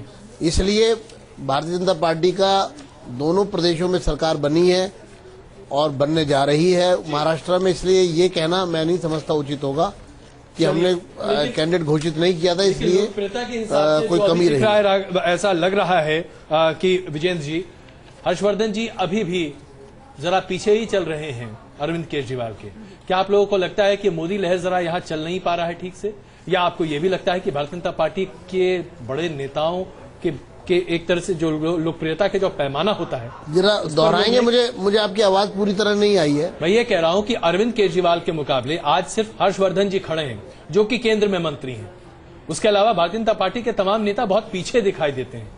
क्या इसकी वजह आप कहेंगे? क्या मोदी जी बहुत ज्यादा ओवरशैडो कर जाते हैं? भारतीय जनता पार्टी ने किसी भी भारतीय जनता पार्टी के नेता को अभी तक मुख्यमंत्री के दावेदार के रूप में ना तो प्रस्तुत किया है और ना ही इस बात की कोई घोषणा की है। इसलिए ये जितने भी कयास है ये आपके द्वारा लगाए जा रहे हैं। चलिए, और आपके द्वारा उसका सर्वे करवाया जा रहा है। दिल्ली में नेता कौन है आपका, इतना तो बताइए। मुझे आवाज थोड़ी कम आ रही है। दिल्ली में आपका नेता कौन है? किसके नेतृत्व में आप चुनाव लड़ेंगे? डॉक्टर हर्षवर्धन को आपने प्रोजेक्ट किया ईमानदार नेता के तौर पे, उनके पल्स पोलियो अभियान को आपने खूब बेचा। अब किसके अभियान को आप बेचने वाले हैं? आपका नेता कौन है? विजेंद्र गुप्ता है, रमेश बिदूड़ी हैं, कुछ तो बताइए। देखिए रमेश जी, समय आएगा, सब चीजें आपके समक्ष आ जाएंगी और मुझे लगता है कि इसमें कोई जल्दबाजी का विषय ही नहीं है। नरेंद्र मोदी पार्टी जिसको भी तय करेगी वही पार्टी का नेता होगा, यानी वही आतिशी प्रदेश जी का मुख्यमंत्री होगा। आतिशी जी, क्या आपको लगता है कि आज आम आदमी पार्टी का ड्राइविंग फोर्स के तौर पर अरविंद केजरीवाल है? और आज भी जिस तरीके से हमारे इस ओपिनियन पोल में हमने जो सवाल पूछा, अरविंद केजरीवाल लोगों की पहली पसंद है, लेकिन पार्टी के तौर पर आप दूसरे नंबर पर हैं इस ओपिनियन पोल के आधार पर। क्या आपको लगता है कि ये दरअसल एक डायकोटमस स्थिति है? आप शायद उतना कन्वर्ट नहीं कर पा रहे हैं अपने पार्टी की लोकप्रियता को वोटों के आधार पर, या नहीं कर पाएंगे, ऐसी स्थिति बन सकती है क्या? देखिए, सबसे पहले तो आपका ओपिनियन पोल किस मेथोडोलॉजी से किया गया है उस पर भी मैं थोड़ा सा जानना चाहूंगी, क्योंकि जहां तक मुझे सूचना है शायद ये स्ट्रिंगर्स के माध्यम से हुआ ओपिनियन पोल है और इसमें जो परसेंटेजेस निकल के आते हैं उस तरह से फुली रिलायबल नहीं होते एज अपोज टू जो एक साइंटिफिक मेथोडोलॉजी से ओपिनियन पोल किया जाता है। तो इसलिए जो परसेंटेज निकल के आए हैं वो 2% ज्यादा है, 5% कम है, उस पर मैं बहुत टिप्पणी नहीं करना चाहूंगी। ओके, आप ये बहुत स्पष्ट है आपके ओपिनियन पोल से कि आम आदमी पार्टी और अरविंद केजरीवाल दोनों ही आज के दिन में दिल्ली में एक बहुत महत्वपूर्ण राजनीतिक फोर्स है, एक बहुत महत्वपूर्ण राजनीतिक पार्टी है। और इससे ये भी स्पष्ट हमें दिख रहा है कि क्यों भाजपा आज के दिन में चुनाव नहीं करवाना चाहती है। जी, विदुड़ी जी, आम आदमी पार्टी से डरी हुई है, अरविंद केजरीवाल की पॉपुलैरिटी से डरी हुई है, इसलिए वो चुनाव नहीं करवा रहे हैं, उन्हें पता है वो हार जाएंगे। जी, विदुड़ी जी हमारे साथ हैं अभी। विदुड़ी जी मुस्कुरा रहे हैं कि उनकी सरकार बनने वाली है। विदुड़ी जी, ये जो विजेंद्र जी कह रहे हैं कि हम लोग तय नहीं करते हैं, उसकी वजह ये तो नहीं है कि आपके पास मदन लाल खुराना जैसे बड़े लीडर नहीं है? अब सब बराबर के लीडर हैं, तो किसका नाम बांटें, किसको नाम बनाएं, किससे नाराजगी लें? दूसरी बात तो आपने जो कही बिल्कुल ठीक है कि बराबर की लीडरशिप के भारतीय जनता पार्टी में बहुत कार्यकर्ता है, नंबर 1। नंबर 2, अभी वो कह रही हैं कि अरविंद जी और आम आदमी पार्टी की जो परसेंटेज बढ़ी है वो 28 से 35 आई है। भारतीय जनता पार्टी की परसेंटेज 32 से 47 आई है। आप इससे अंदाजा लगा सकते हैं कि जो पिछले दिनों में 5, 6, 7 महीने पहले अरविंद केजरीवाल जी सीट छोड़कर भागे थे, उससे उनकी कितनी क्रेडिबिलिटी बढ़ी है। जो परसेंटेज की अगर मैं बात कहूं कि जो फ्लोटिंग वोटर था वो 32 से भाजपा 47 पे आई है, परसेंटेज देखिए, और आम आदमी पार्टी 28 से 35 पे आई है। नंबर 2, नंबर 3, अरविंद केजरीवाल इसलिए 28% में टिक गए हैं। विदुड़ी जी, वो तो लोकसभा चुनावों में था, वो वोट मोदी जी को मिला था। अच्छा, चलिए, अच्छा ना जी, इस बीच मैं आप दोनों से ये सवाल पूछना चाहूंगा, विजयन जी और विदुड़ी जी। विदुड़ी जी, विदुरी जी से एक प्रश्न है। बिल्कुल वही आप ही का सवाल मैं पूछना चाहता हूँ। भारतीय जनता पार्टी इतना भारतीय जनता पार्टी चुनाव क्यों नहीं कराना चाहती? तो वो चुनाव क्यों नहीं करवाते हैं? देखो मेरी बात सुनो, आप बार बार इस बात को कहकर भारतीय जनता पार्टी को कटघरे में गलत खड़ा करते हैं। भारतीय जनता पार्टी पहले दिन से चुनाव के लिए कह रही है। दिसंबर में हमने री-इलेक्शन की बात कही थी, आपने भ्रष्ट कांग्रेस के साथ सरकार बना ली। आप प्लीज अपने गिरबान में झांकिए। आपने जिस शीला को गाली देकर वोट लिए उसी के साथ मिलकर सरकार बना ली। हम कभी चुनाव से पीछे नहीं हटे। नंबर 3, अगर केजरीवाल की क्रेडिबिलिटी इतनी बढ़िया है तो केजरीवाल से छोड़कर भागने वाले लोग, योगेंद्र जी भाग गए, साजिया जी भाग गई, उपाध्याय जी भाग गए, आपसे जो आम आदमी पार्टी से बिन्नी जी भाग गए छोड़कर। अगर आपकी क्रेडिबिलिटी आपके लोगों में ही नहीं है तो जनता कैसे विश्वास करेगी? रमेश बिदुरी साहब, आपके प्रदेश उपाध्यक्ष पैसा लेते दिखाई दिए कैमरे में, क्या ये झूठ है? नहीं, गलत कह रहे हैं, गलत कह रहे हैं। मेरे प्रदेश नहीं, मेरा प्रदेश उपाध्यक्ष पार्टी का प्रवक्ता नहीं है। वो आदमी, उनके घर वो गए हैं, उनकी मानसिकता स्टिंग करने की थी। वो मेरा प्रदेश उपाध्यक्ष किसी के घर नहीं गया, और उन्होंने क्या बातें की, क्या नहीं की, क्या लालच दिया, वो जाने। लेकिन वो पार्टी के ना प्रवक्ता है, ना ग्रुप के सदस्य है, ना डिसीजन मेकिंग अथॉरिटी के मेंबर हैं। ऐसे बीजेपी में 10,000 कार्यकर्ता हैं। पार्टी का प्रदेश अध्यक्ष बात कर रहा होता, प्रवक्ता बात कर रहा होता, मैं मान लेता आपकी बात जी। वो किसी ग्रुप के आदमी नहीं है, किसी पार्टी के कोर ग्रुप के लिए। चलिए आप भी आ जाइए चर्चा में। वो एक आम पार्टी का कार्यकर्ता है। बिदुरी जी 1 मिनट। वो प्रदेश उपाध्यक्ष थे, चाहे किसी ने भी स्टिंग किया हो, उन्होंने 4 करोड़ का ऑफर किया। गोपीनाथ छोड़कर आपको भाग गए, अश्विनी जी आपको छोड़कर भाग गए, अजीत जी आपको छोड़कर भाग गए, बिन्नी जी आपको छोड़कर भाग गए। आप क्रेडिबिलिटी तो देखिए ना, राजनीति आप अपने आप को चुनावी पड़ती है। सबसे बड़ी प्रॉब्लम है आम आदमी पार्टी के लोगों की। रमेश जी जो तुम कहोगे वो ठीक है। अरे रमेश जी सुन भी लीजिए, जनता अभी आपका सुनने का समय है, बोलने का समय खत्म। अब ये बात है कि रमेश जी जो नेचुरली करप्ट पार्टी के साथ सरकार बना रहे हैं, वो ताने मार रहे हैं आम आदमी पार्टी को, सही बात है। और रमेश जी ने कह दिया है बहुत स्पष्ट तरीके से कि 47% आपके सर्वे के सारे क्वेश्चन ये बता रहे हैं आम आदमी पार्टी नंबर 2, बीजेपी नंबर 1। बहुत अच्छी बात है। मेरे दोनों से एक सवाल है कि रमेश जी कल जब सुप्रीम कोर्ट जाएंगे तब आप ये कह देंगे कि हम चुनाव चाहते हैं, और आतिशी आप ये समझाएंगी कि आपके नेता दर बदर क्यों भटक रहे थे। कांग्रेस के पास भी शकील अहमद जी का बयान है कि हमें समर्थन दे दो, सरकार बना। नहीं, आप राजेश गर्ग को मत भूलिए जिन्होंने फेसबुक में अपनी पीड़ा बताई थी पूरे देश को। हमारे सीनियर लीडर के घर पे कांग्रेस के लोग मिल रहे थे। आतिशी, समर्थन देने हमारे सर्वे में मुझे लगता है एक कमी रह गई, हमने राजेश गर्ग से नहीं पूछा, हमने रिफ्यूज कर दिया। हमने रोहिणी के विधायक हो तो हम आपको लेंगे, पार्टी ज्वाइन करिए भाजपा। आतिशी, हमसे सिर्फ ये गलती हो गई कि हमने राजेश गर्ग से नहीं पूछा कि चुनाव होने चाहिए या नहीं होने चाहिए। उन्होंने फेसबुक में अपनी पीड़ा लिखी थी कि कोई विधायक चुनाव नहीं चाहता। आतिशी, मैं एज ए जनरल सेक्रेटरी कह रहा हूँ, लेफ्टिनेंट गवर्नर भंग करे सरकार को, हम चुनाव के लिए तैयार हैं। ये ब्रेकिंग न्यूज है। ये ब्रेकिंग पार्टी का बिदुरी जी, क्या आपने तय कर लिया इसलिए, मतलब क्या आप ये आश्वासन दे सकते हैं कि कल आप कोर्ट में कहेंगे? विदुरी जी जो कह रहे हैं, मुझे लगता है कि उसमें थोड़ा सा, वो राजनीतिक व्यक्ति हैं, उनको राजनीतिक ढंग से देखना चाहिए शासन को, गवर्नेंस को। कौन नहीं जानता कि आदरणीय लेफ्टिनेंट गवर्नर महोदय उसी तरह की चीजें रिकमेंड करेंगे जिस तरह की चीजें होम मिनिस्ट्री से कंसल्टेशन में इमर्ज करती हैं।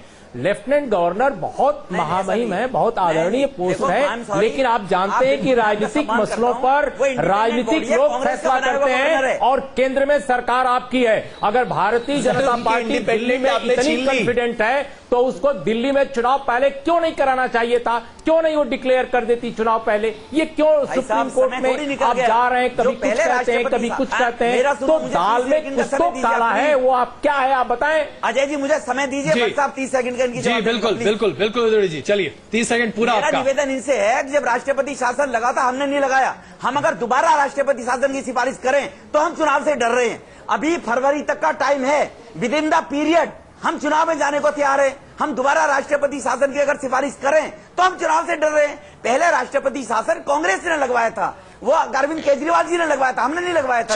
और वही गवर्नर साहब बैठे हुए। अगर ऐसी स्थिति है, हमारी ओपिनियन नहीं है। अगर ऐसी स्थिति है विदुरी साहब, सिंह साहब, अगर यही स्थिति है, हाँ जी, तो आप ऐसा मान रहे हैं बिदुरी जी कि आप सिर्फ फरवरी में ही चुनाव के लिए जाएंगे? 28 तारीख को कोर्ट में ये बात तय हो जानी है, एलजी को अपना रिकमेंडेशन देना है। मैं आप दोनों के बीच में आना चाहूंगा, क्षमा चाहूंगा आप दोनों से, प्लीज मैं आप दोनों से क्षमा चाहूंगा। यहाँ सिंह साहब से एक सवाल हम लेना चाह रहे स्टूडियो में। सिंह साहब, अगर 28 तारीख को कोर्ट में एलजी साहब को अपनी बात रखनी है कि चुनाव होने चाहिए या नहीं, अगर कोर्ट में एलजी साहब ये बात स्पष्ट रख दें तो ये तो सरकार, केंद्र सरकार का ये रुख है बिल्कुल, और उसी के हिसाब से ये सारी चीजें तय हो जानी चाहिए। यानी 28 तारीख के बाद तो फिर भारतीय जनता पार्टी की चुनाव कराने की मंशा पर सवाल खड़ने का कोई लॉजिक बचेगा नहीं। इवन अदरवाइज भी जो पार्लियामेंट्री डेमोक्रेसी का जो लीगल पोजीशन है उसमें ये चुनाव सुप्रीम कोर्ट को थोड़ी बताना है। ये तो सुप्रीम कोर्ट बेचारा पूछ रहा है इसलिए कि आप नहीं करा रहे हैं, वरना ये तो पॉलिटिकल डिसीजन है और एलजी को नहीं, ये यूनियन गवर्नमेंट को लेना है, केंद्र सरकार को लेना है। नहीं, केंद्र सरकार ही लेती है डिसीजन।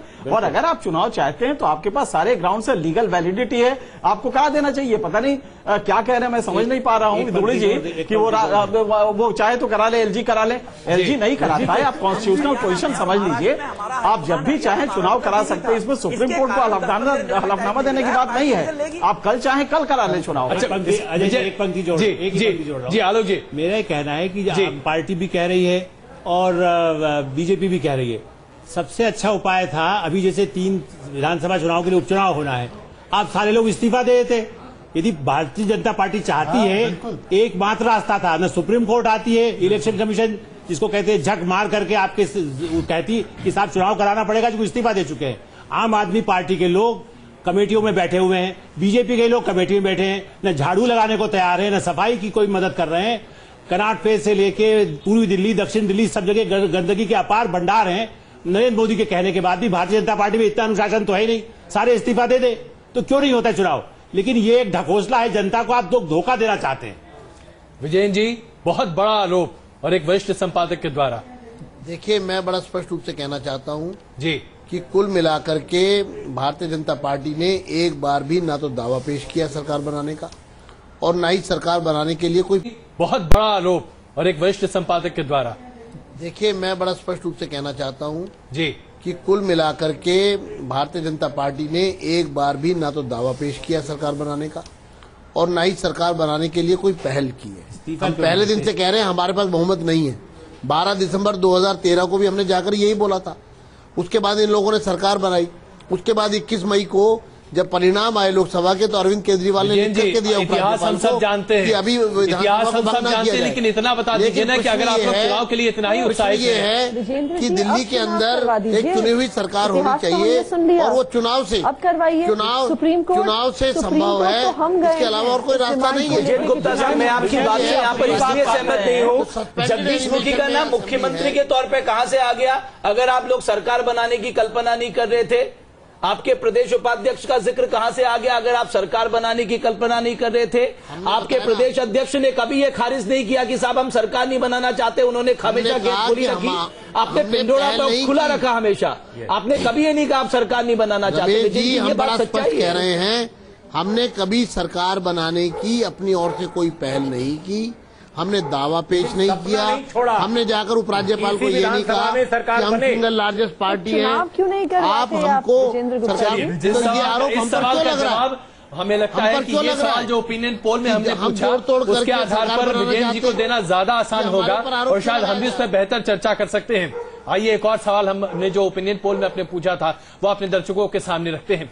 हमने ये सवाल पूछा था अपने इस ओपिनियन पोल सर्वे के दौरान कि केंद्र और राज्य में एक ही पार्टी की सरकार हो तो क्या रहेगा। 51% लोगों का कहना है कि एक ही पार्टी की सरकार अगर केंद्र और राज्य में रहती है, दिल्ली के लोगों का कहना है तो बेहतर है। 33% का कहना है कि ऐसी कोई जरूरी नहीं है और 16% इस पर अपनी राय नहीं रखते हुए दिखाई दे रहे हैं। केंद्र में भारतीय जनता पार्टी की सरकार है और हमारे इस ओपिनियन पोल के हिसाब से भी करीब 47% वोट शेयर मिलता दिख रहा है भारतीय जनता पार्टी को। अब इसके बाद भी विजयन जी, सवाल जो बड़ा यही है कि भारतीय जनता पार्टी चुनाव कराने से आखिरकार अपने पैर पीछे क्यों घसीट रही है? सरकार बनाने की जद्दोजहद में आप लोग क्यों इतना लगे हुए हैं? मुझे लगता है अजय जी, जो काम संवैधानिक संस्थाओं के माध्यम से होना है जी, राष्ट्रपति या उपराज्यपाल के माध्यम से होना है, उसके लिए एक राजनीतिक दल को इस प्रकार से दोषी ठहराना शायद उस राजनीतिक दल के साथ न्याय नहीं है। ये सस्पेंडेड एनिमेशन में फैसला लेने का अधिकार उपराज्यपाल को है और राष्ट्रपति जी ने पूरा अधिकार उपराज्यपाल को दे दिया है। यहाँ तक कि केंद्र सरकार ने भी ये पूरी जिम्मेदारी उपराज्यपाल के ऊपर सौंप दी है और ये फैसला। तो आप ये कहना चाहते हैं कि आप ये कहना चाहते हैं कि उपराज्यपाल गृह मंत्रालय और गृह मंत्री से बिल्कुल कोई मशवरा नहीं करते, वो स्वतंत्र है? अगर देखिए, आप अगर पूरी बात खुल करके हम बताएंगे, निश्चित रूप से गृह मंत्रालय की अनुशंसा पर उपराज्यपाल कदम उठाते हैं। नहीं तो किसके कहने पे संभावना तलाश रहे हैं एलजी? अरे ये तो हैरान करने वाली बात है। एलजी किसके कहने पे विजय संभावना तलाश रहे हैं? गृह मंत्री के पास भेजा था। विजेंद्र जी, एलजी ने जो कहा कि भारतीय जनता पार्टी सबसे बड़ी पार्टी है और उसको एक और मौका मिलना चाहिए, तो आपने मना नहीं किया एलजी साहब को कि भाई हम तो तैयार ही नहीं है? या ये तय नहीं हो पा रहा था एक्चुअली पार्टी के अंदर, ये तय नहीं हो पा रहा था? हर्षवर्धन जी चाहते नहीं थे कि हर्षवर्धन जी, ये विजेंद्र जी परेशानी ये थी पार्टी की परेशानी ये थी कि हर्षवर्धन जी चाहते नहीं थे कि जगदीश मुखी बने, जगदीश मुखी नहीं चाहते कि विजेंद्र गुप्ता बने, विजेंद्र गुप्ता जी नहीं चाहते कि सतीश उपाध्याय को ये मौका मिले। तो ये पार्टी में आपस में विजय गोयल को भूल गए और विजय गोयल तो आजीवन मुख्यमंत्री पद के उम्मीदवार है। विजय गोयल तो आजीवन मुख्यमंत्री पद के उम्मीदवार है। मनगढ़ंत कहानियां हैं। अच्छा चलिए, ये विषय ही नहीं है। सतीश उपाध्याय जी से नहीं हुआ। विजय जी, सतीश उपाध्याय जी से हमारे संवाददाता ने बातचीत की, आइए जरा आपको दिखाएं कि आखिरकार उनकी तरफ से क्या टिप्पणी आ रही है, क्योंकि कई बार सरकार बनाने की कोशिशों पर सतीश जी की टिप्पणियों ने भारतीय जनता पार्टी को कई बार जरा किनारे इधर उधर देखने को मजबूर कर दिया है। देखिए क्या कह रहे हैं वो। अगर दिल्ली में आज की तारीख में चुनाव होता है तो बीजेपी के लिए यहां सरकार बनाना बेहद आसान दिखाई दे रहा है। न्यूज नेशन का सर्वे तो कुछ ऐसा ही कहता है। इस सर्वे पर बात करने के लिए हमारे साथ बीजेपी के प्रदेश अध्यक्ष सतीश उपाध्याय जी हैं। सतीश जी, प्रोजेक्शन साफ दिखा रहा है कि 41 से 45 सीटें अगर आज की तारीख में दिल्ली में चुनाव होता है तो बीजेपी को मिल सकती हैं। आपको लगता है कि इस सर्वे के बाद ये भरोसा बीजेपी में कहीं ना कहीं होगा कि अब जनता के बीच जाना चाहिए? नहीं, ये तो आपका सर्वे है, आप एक सामने तथ्य लेकर के आए हैं। लेकिन बीजेपी का जहां तक सवाल है, हमारा कॉन्फिडेंस तो पहले से ही बहुत बूस्टअप है और हमने कहा है कि ये सरकार को निर्णय करना है कि अगर जब चुनाव होगा तो भारतीय जनता पार्टी एक साइजेबल मेजॉरिटी में जीत करके आएगी। पार्टी को 18 से 22 सीटें मिल पा रही हैं, यानी जो पहले उस पार्टी ने यानी आम आदमी पार्टी को सीटें मिली थी 28, उससे खिसकती हुई पार्टी नजर आ रही है। और वोट शेयर की बात करें तो वो भी खिसकता हुआ नजर आ रहा है। बीजेपी का वोट शेयर जहां 47% इस सर्वे में उभर कर सामने आ रहा है, वहीं आम आदमी पार्टी को महज 35% वोट मिल रहे हैं। ये जो बदलाव दिल्ली की राजनीति में और दिल्ली की जमीन पर दिखाई दे रहा है, इसको किस नजरिए से पार्टी देख रही है? आप प्रदेश अध्यक्ष, आप कैसे देखिए, इसमें सवाल दूसरा है, क्या होगा क्या नहीं होगा मुझे मालूम नहीं है, लेकिन दिल्ली की जनता के साथ एक धोखा हुआ है। दिल्ली की जनता के साथ एक विश्वासघात हुआ है। दिल्ली की जनता ने एक डबल चेहरा देखा है, जो कहते कुछ थे करते कुछ थे। दिल्ली की जनता को एक विश्वास था कि एक नया व्यक्ति निकल करके आया है, वो परिवर्तन करेगा, वो दिल्ली की सेवा करेगा, लेकिन उनके सत्ता के लालच ने, उनकी जो डबल पॉलिटिक्स थी, जो उनका डबल कैरेक्टर था, उसके कारण से दिल्ली के लोगों ने उनको पार्लियामेंट के चुनाव में आईना दिखा दिया था। आखिरी सवाल ऐसे में कि अब इस सर्वे के उभर कर सामने आने के बाद आपको लगता है कि बीजेपी जो है वो खुलकर मैदानों में होगी, या फिर एक इंतजार का दौर और चलेगा कि राष्ट्रपति शासन को लेकर फैसला उपराज्यपाल ही करें, या फिर बीजेपी की तरफ से भी कुछ पहल हो सकती है कि अब चूंकि मैदान साफ है लिहाजा आप कूद जाए? देखिए, इसमें मेरे विचार का कोई मतलब नहीं है। मैं एक सामूहिक नेतृत्व की पार्टी है और मैं पार्टी का ट्रस्टी हूं। इसमें दिल्ली के जो स्टेक होल्डर हैं उसको इस पर विचार मंथन करना होगा, केंद्र के जो हमारे वरिष्ठ नेता हैं उनका विचार मंथन होगा, उस पर निकल करके जो चीज आएगी तभी इसकी तस्वीर क्लियर होगी। मैं आज इसके संदर्भ में कोई टिप्पणी करना मेरे लिए बिल्कुल वाजिब नहीं है और मुझे ये टिप्पणी करनी भी नहीं चाहिए, लेकिन दिल्ली की बेहतरी के लिए जो होगा वो भारतीय जनता पार्टी जरूर करेगी। तो जाहिर सी बात है, दिल्ली की बेहतरी का जहां सवाल है, बीजेपी के प्रदेश अध्यक्ष आश्वस्त कर रहे हैं कि बीजेपी बेहतरी जो दिल्ली की होगी उसके साथ होंगे, और निश्चित तौर पे कह सकते हैं कि जो परिणाम सर्वे में दिख रहे हैं उससे कहीं न कहीं पार्टी के हौसले जो है वो बुलंद नजर आ रहे हैं। जर्नलिस्ट दीपक बिष्ट के साथ मधुरेंद्र कुमार, न्यूज नेशन, दिल्ली। तो न्यूज नेशन के ओपिनियन पोल से इतना तो तय है कि बीजेपी के नेताओं का हृदय परिवर्तन हो रहा है। कल तक जो तमाम वेट एंड वॉच की स्थिति पे रहते थे, आज वो कह रहे हैं कि साहब चुनाव में जाना चाहिए। रमेश बिधूड़ी भी वही कह रहे हैं, सतीश उपाध्याय भी वही कह रहे हैं। लेकिन हम रुख करते हैं वॉर रूम का और जानते हैं अपने सहयोगी अक्षय से। अक्षय, जरा चीफ मिनिस्टर का नेतृत्व कितना महत्वपूर्ण हो जाता है, क्योंकि हमें पता आपसे अरविंद केजरीवाल हैं, लेकिन बीजेपी से पशोपेश की स्थिति है और शायद इसी का खामियाजा रमेश बीजेपी को उठाना पड़ सकता है। हम वॉर रूम में यही हमारे सहयोगी पल्लवी से हम डिस्कस कर रहे थे। पुर्णेंदु से जानना चाहेंगे। पुर्णेंदु, बेशक आम आदमी पार्टी को खामियाजा सीट के मायने में दिख रहा हो, लेकिन अरविंद केजरीवाल अभी भी पहली पसंद नजर आ रहे हैं। जी अक्षय, अरविंद केजरीवाल आज भी पहली पसंद है। उनकी लोकप्रियता अक्रॉस द पार्टी लाइन है। दूसरी पार्टियों के लोग जो दूसरे जैसे वोट करेंगे बीजेपी को, सीएम किसको बनाना चाहते हैं तो केजरीवाल, इस तरीके के जवाब भी हमें सर्वे के दौरान मिलते रहे हैं। और ऐसा पहले भी हुआ है कि जो बड़ी पर्सनैलिटीज रही हैं उनको दूसरी पार्टियों के लोग भी वो सीएम के तौर पे जवाब देते हैं। और जब वो इस सवाल का जवाब देते हैं मतदाता, तो वो बहुत ज्यादा पार्टी में बद के जवाब नहीं देता, वो बहुत खुल के जवाब देता है कि हाँ व्यक्तिगत तौर पे वो केजरीवाल को लाइक करता है, लेकिन वोट करना चाहता है बीजेपी या दूसरी पार्टी। और हर्षवर्धन सबसे करीब नजर आ रहे हैं अगर किसी बीजेपी लीडर की बात करें। और कौन कौन है लिस्ट में? देखिए, एक बहुत ही करीबी मुकाबला है। 28% केजरीवाल है, 27% हर्षवर्धन है, शीला दीक्षित 8% पे है। पहले इनका परसेंटेज काफी ज्यादा हुआ करता था, लेकिन अभी राज्यपाल थी, अभी सक्रिय राजनीति से थोड़ा सा बाहर है, इस वजह से उनका कम है। जो चौथा नाम जगदीश मुखी का है, फिर अरविंदर सिंह लवली, यानी जगदीश मुखी भी 5% तक है, ज्यादा मुखर नजर नहीं आ रहे हैं जनता के बीच में। बहरहाल ये तो लिस्ट हुई है, हम पुर्णेंदु के करीब फिर से लौटेंगे, लेकिन रमेश अभी भी यही कहा जा सकता है कड़ी टक्कर हर्षवर्धन दे रहे हैं, लेकिन अभी भी दूसरे पायदान पर है। लेकिन अभी तो हर्षवर्धन स्वास्थ्य विभाग को संभालने केंद्र के। बहरहाल यहां पर हम कुछ पलों के लिए रुकेंगे, लेकिन आने के बाद चर्चा इस बात पे होगी, क्या एक बार फिर से दिल्ली में बीजेपी के खेवन हार साबित होंगे प्रधानमंत्री मोदी।